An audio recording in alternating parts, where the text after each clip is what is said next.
Hello friends, welcome to our channel lunch box. இன்றைக்கி நம்ம இன்னொரு சூப்பரான லஞ்ச் காம்போவை தான் பார்க்க போகிறோம். வேர்க்கடலை குழம்பும் கூடவே சூப்பரான ஒரு சைட் டிஷ் வெண்டைக்காய் புட்டும் தான். இந்த ரெண்டு ரெசிபியும் பார்க்குறதுக்கு முன்னாடி நம்ம சேனலுக்கு ஃபஸ்ட் டைம் வர்றவங்க சேனலை சப்ஸ்கிரைப் பண்ணிக்கோங்க. அப்படியே பக்கத்தில் பெல் ஐக்கன் அழுத்தி இதில் ஆளையும் டிக் பண்ணிவிடுங்க. சரி, வாங்க நம்ம வீடியோக்கு போகலாம். ஃபஸ்ட் நம்ம வேர்க்கடலை குழம்பு எப்படி பண்ணுறதுன்னு பார்க்கலாம். ஃப்ரெஷ்ஷான பச்சை வேர்க்கடலை 250 கிராம் எடுத்துக்கலாம். இதை நம்ம ஒரு குக்கரில் சேர்த்து ஒரு முறை லைட்டாக கழுவிட்டு அதில் 2 கப்பு தண்ணி சேர்த்து உப்பு ஒரு 1/4 ஸ்பூன் போல் சேர்த்து இதை நல்லா சாஃப்டாக வேக வச்சு எடுத்துருவோம். இது ஒரு பக்கம் நல்லா வெந்து வரட்டும். இந்த பக்கம் ஒரு மசாலா அரைச்சி எடுத்துக்கலாம். மிக்ஸி ஜாரில் நல்ல பழுத்த தக்காளி பெருசு பெருசாக கட் பண்ணி எடுத்துக்கலாம், 1 கப் அளவுக்கு.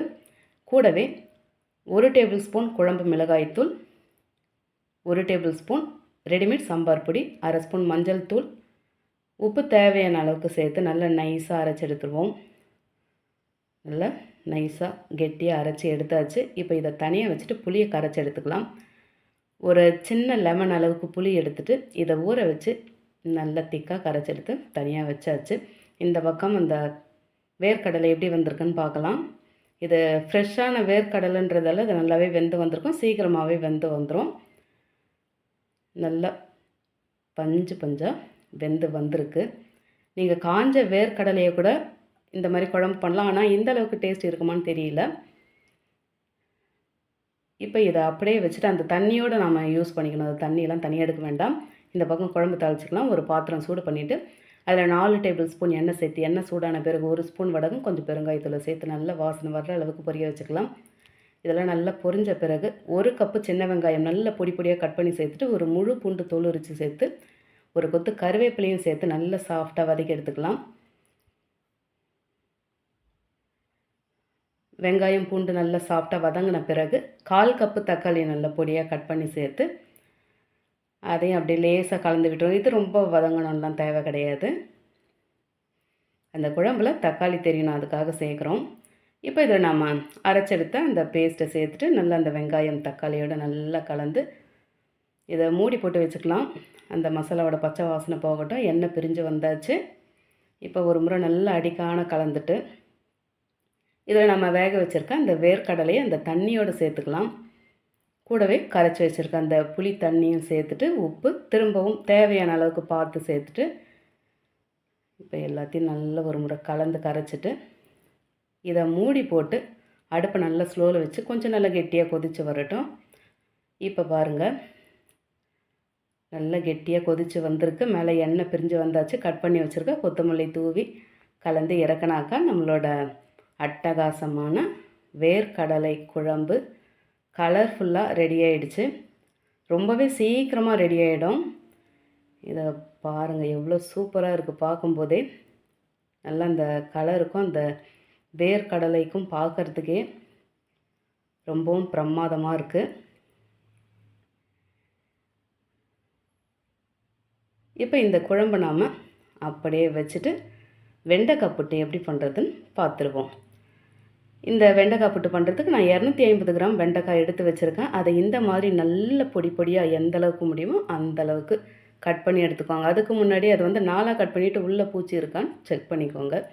இந்த மாதிரி கட் பண்ணி எடுத்து வச்சாச்சு. இந்த பக்கம் மிக்ஸி ஜாரில் 1/2 கப்பு ஊற வச்ச கடலைப்பருப்பு சேர்த்து கூடவே 1 ஸ்பூன் சோம்பு, 1 ஸ்பூன் குழம்பு மிளகாய்த்தூள், 1 ஸ்பூன் தனியாத்தூள், 1/2 ஸ்பூன் மஞ்சள் தூள், 1 ஸ்பூன் இஞ்சி பூண்டு பேஸ்ட்டு, உப்பு தேவையான அளவுக்கு சேர்த்து கூடவே கொஞ்சமாக தண்ணி சேர்த்து நல்லா நைஸாக அரைச்சி எடுத்துக்கலாம். அரைச்சி எடுத்தாச்சு. எந்த அளவுக்கு நைஸாக இருக்குன்னு பாருங்கள்.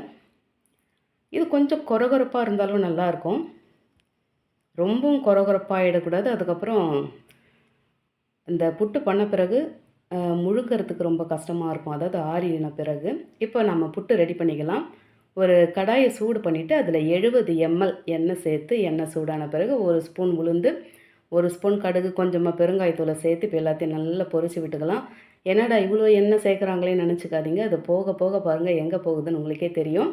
இப்போ இதில் 1 கப்பு வெங்காயம் நல்ல பொடியாக கட் பண்ணி சேர்த்து 3 டேபிள் ஸ்பூன் பொடியாக கட் பண்ண பூண்டு, 3 டேபிள் ஸ்பூன் பொடியாக கட் பண்ண கறிவேப்பிலை, உப்பு தேவையான அளவுக்கு சேர்த்து இது கலர் மாறி வரணும், அந்தளவுக்கு நம்ம வதக்கிக்கலாம். அதுக்கு முன்னாடி 1 ஸ்பூன் இஞ்சி பூண்டு பேஸ்ட்டு சேர்த்து அதையும் நல்லா கலந்து விட்டு இப்போ பாருங்கள் வெங்காயம் நல்லா கலர் மாதிரி வதங்கி வந்திருக்கு. இந்த டைமில் நம்ம நல்ல பொடி பொடியாக கட் பண்ணி வச்சுருக்கேன் இந்த வெண்டைக்காயும் சேர்த்து நல்லா பரட்டி விட்டுக்கலாம். இந்த பாருங்கள் வெண்டைக்காயும் நல்ல கலர் மாதிரி வதங்கி வந்திருக்கு. அதை எடுத்து நம்ம போடும்போது பாருங்கள் அப்படியே நல்ல பொல பொலன்னு உதிராக விழுது. அந்த கொழப்பு தன்மையே உங்களுக்கு தெரியாது. இப்போ இந்த வெண்டைக்காய் கொஞ்சம் நல்லா உதிராக வந்த பிறகு நம்ம அரைச்சி வச்சுருக்கேன் அந்த கடலைப்பருப்பு மசாலாவை சேர்த்து கூடவே ஒரு 1/4 கப்பை விட குறைச்சலாக தண்ணியை சேர்த்து இப்போ நல்லா கலந்து பரட்டி விட்டுக்கிட்டே வரணும் நாம். அதாவது இதை வந்து நம்ம நான்ஸ்டிக்கில் பண்ணக்கூடாது. அப்படி பண்ணோன்னா அந்த அடி பிடிக்கிறது அதில் வராது, அப்படியே சுருட்டிட்டு வரும். ஆனால் இந்த மாதிரி லைட்டாக கொஞ்சம் அடி பிடிக்கிற கடாயை எடுத்துக்கோங்க. அப்போ தான் அது அடி பிடிக்க பிடிக்க நம்ம சுரண்டி எடுத்து பண்ணோன்னாக்கா அந்த அடி காந்தலோட அந்த ருசியோடு இந்த வெண்டைக்காய் புட்டு ரொம்பவே சூப்பராக இருக்கும். கலரும் நல்ல மாறி சூப்பராக வரும். இந்த பாருங்கள் கொஞ்சம் கொஞ்சமாக கலர் மாறிட்டே வருது. இன்னும் ஒன்று கொஞ்சம் நம்ம ஸ்ட்ரெயின் பண்ணி பண்ண வேண்டிய வேலை இது. ஆனால் டேஸ்ட்டு ரொம்ப அட்டகாசமாக இருக்கும். இந்த பாருங்கள் இந்த மாதிரி சுரண்டி நம்ம வந்து அதை புட்டாக சேர்த்துக்கிட்டே வரணும். நல்ல ஒரு டீப்பான ஒரு கோல்டன் ப்ரௌன் வர்ற வரைக்கும் நம்ம கலந்து விட்டுக்கிட்டே இருக்கணும். இதுக்கப்புறம்லாம் எண்ணெய் சேர்க்கக்கூடாது. இது வந்து ஏறக்குறைய இந்த வடையோட பொடி மாஸ் மாதிரின்னு சொல்லலாம். அதனால் அவ்வளோ எண்ணெய் பிடிச்சது. அவ்வளோ எண்ணெய் சேர்த்தாதான் அது நல்லாயிருக்கும் அந்த டேஸ்ட்டும். நம்ம அரைச்சி சேர்த்துருக்க அந்த கடலை மாவு அந்த எண்ணெயிலேயே பொரிஞ்சு வரும். எண்ணெய் நம்ம குறைச்சி சேர்த்தோம்னா அந்த அரைச்சி சேர்த்த அந்த வடை மாவு ஒரு மாதிரி பச்சை வாசனை வரும். இதை பாருங்கள் நல்ல சூப்பராகவே கலர் சேஞ்ச் ஆகி வந்திருக்கு. நம்ம கொஞ்சம் கூட விடாமல் அந்த அடி பிடிச்சிருக்கிறத கையோடு நம்ம அதை சுரண்டி சேர்த்துக்கிட்டே வரணும். கொஞ்சமாக விட்டோன்னாக்கா அது நல்லா டார்க் ஆகிட்டு அதை சுரண்டுறது கஷ்டமாக போயிடும். ஒரு பழமொழி சொல்லுவாங்க, கருப்பே அழகு காந்தலே ருசின்னு சொல்லிட்டு. அதை மாதிரி இந்த வெண்டைக்காய் புட்டு பார்த்திங்கன்னா ஃபுல்லாகவே அதனோட அந்த காந்தல் தான், அந்த அடி காந்தல் தான் இந்த வெண்டைக்காய் புட்டுக்கு ஒரு டேஸ்ட்டையே தர்றது. இந்த பாருங்கள் பார்க்கும்போதே அட்டகாசமாக இருக்குது. ஒரு வித்தியாசமான ஒரு சைட் டிஷ்ஷுன்னு கூட சொல்லலாம். இந்த பாருங்கள் எவ்வளோ சூப்பராக கலர் மாதிரி நல்ல உதிராக வந்திருக்கு. சாப்பிட சூப்பராக இருக்கும், திகட்டாத ஒரு டேஸ்ட்டு. இந்த பக்கம் பார்த்திங்கனாக்கா நம்மளோட வேர்க்கடலை குழம்போட அழகை பாருங்கள். பச்சை வேர்க்கடலை சேர்த்து பண்ணியிருக்க இந்த குழம்பு பார்த்திங்கனாக்கா மிதமான புளிப்பு, மிதமான காரம், மிதமான எண்ணெய் சேர்த்து பண்ணியிருக்கோம். தக்காளி மட்டும் கொஞ்சம் கூடுதலாக சேர்த்துருக்கோம். அதனால் இதில் வந்து காரம் வந்து அந்தளவுக்கு தெரியாது, ரொம்பவே மிதமாக தான் இருக்கும்.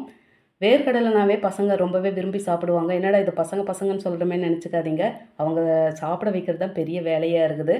அதனால் இந்த குழம்பு அவங்க நிச்சயம் விரும்பி சாப்பிடுவாங்க. லைட்டான ஒரு ஸ்வீட்னஸ் கூட, அளவான காரம் சேர்த்த குழம்புன்றதால. கூடவே இந்த சைட் டிஷ்க்கு 10 பொருத்தமும் பக்காவாக பொருந்துகிற இந்த வெண்டைக்காய் புட்டு அவ்வளோ அட்டகாசமாக இருக்கும். புளிக்குழம்பு, காரக்குழம்பு, வத்த குழம்பு, மீன் குழம்பு, இப்படி புளி சேர்த்த எல்லா குழம்புக்கும் இந்த வெண்டைக்காய் புட்டு ரொம்ப சூப்பராக இருக்கும்.